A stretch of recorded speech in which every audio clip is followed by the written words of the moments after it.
হক আদায় করে দোয়া করতে পারে, দোয়া কবুলের জায়গাগুলোতে দোয়া করতে পারে, যথাযথভাবে দোয়া করতে পারে, দোয়ার শর্ত পূরণ করে দোয়া করতে পারে, কায়মন বাক্যে দোয়া করতে পারে, চোখের পানি ফেলে দোয়া করতে পারে। দোয়া এত বড় অস্ত্র, দোয়া এত বড় মাধ্যম, দোয়া এত বড় একটা উপায় যে এটা দিয়ে আল্লাহর লিখন, আল্লাহর তাকদীর, এটা আল্লাহর কাছ থেকে পরিবর্তন করে আনা যায় এই দোয়ার মাধ্যমে।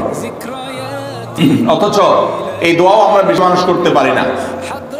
আমরা হুজুরদের দিকে চায় থাকি যে হুজুরদের সাথে আমরা আমিন আমিন বলবো, নিজেরা আল্লাহর কাছে দোয়া করবো এটা আমরা জানি না।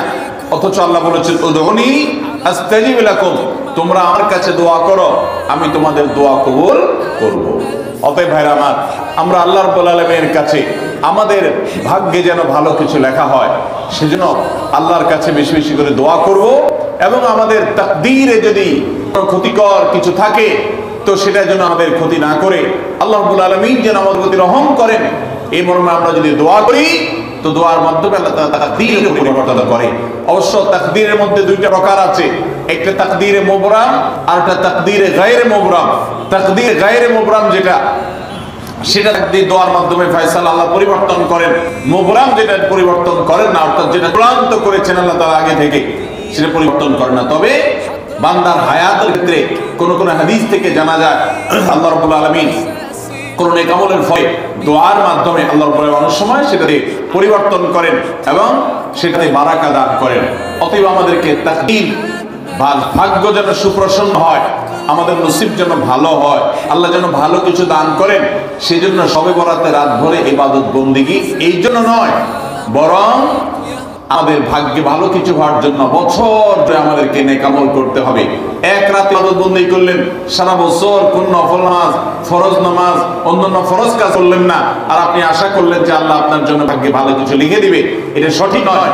আর ভাগ্যের নির্ধারণটা মূলত লাইলাতুল কদর, এটি বোঝা যায় সূরা দোকান থেকে, অন্যান্য সূরা থেকে।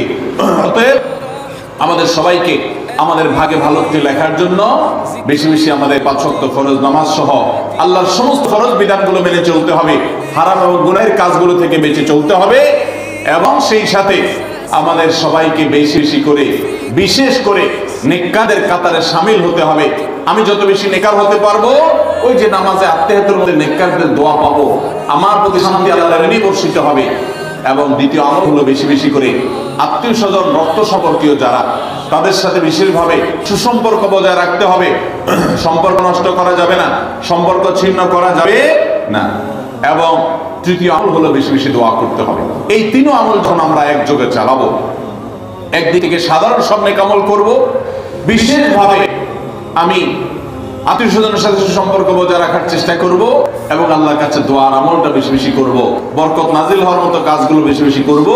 ইনশাআল্লাহ আল্লাহ রাব্বুল আলামিন আমার নসিবে ভালো কিছু দিবেন এবং মন্দ কিছু থেকে আমাকে বাঁচাবেন। নবী করিম সাল্লাল্লাহু আলাইহি ওয়াসাল্লাম আল্লাহর কাছে দোয়া শিক্ষা দিয়েছেন, আল্লাহুম্মা ইন্নী আউযু বিকা মিন দারকিল বালা, আল্লাহুম্মা ইন্নী আউযু বিকা মিন সুইল কাদা। আল্লাহ, আপনার কাছে আমার ভাগ্যের ক্ষতি থেকে আমি আপনার কাছে পানা চাই। অর্থাৎ আমার তাকদীরে, কাজার মধ্যে যদি কোনো ক্ষতিকর কিছু আপনি লিখে থাকেন, তাহলে সেই সুউল কাজা, এটা থেকে আমি আপনার কাছে পানা চাই। অতএব এই মর্মে আল্লাহর কাছে যত বেশি আমরা দোয়া করব, আল্লাহ রাব্বুল আলামিন আমাদেরকে তত বেশি হেফাজত করবেন। আল্লাহ তাআলা আমাদের নসিবে দুনিয়া এবং আখিরাতে, ইহকালে এবং পরকালে ভালো কিছু লেখেন, আমাদের নসিবে যেন ভালো কিছু হয়, সেই তৌফিক আল্লাহ তাআলা আমাদেরকে দান করেন। আমরা সবাই আমলগুলো করবো তো ইনশাআল্লাহ। আল্লাহ আমাকে, আপনাকে, আমাদের সবাই আমলের তৌফিক দান করুন।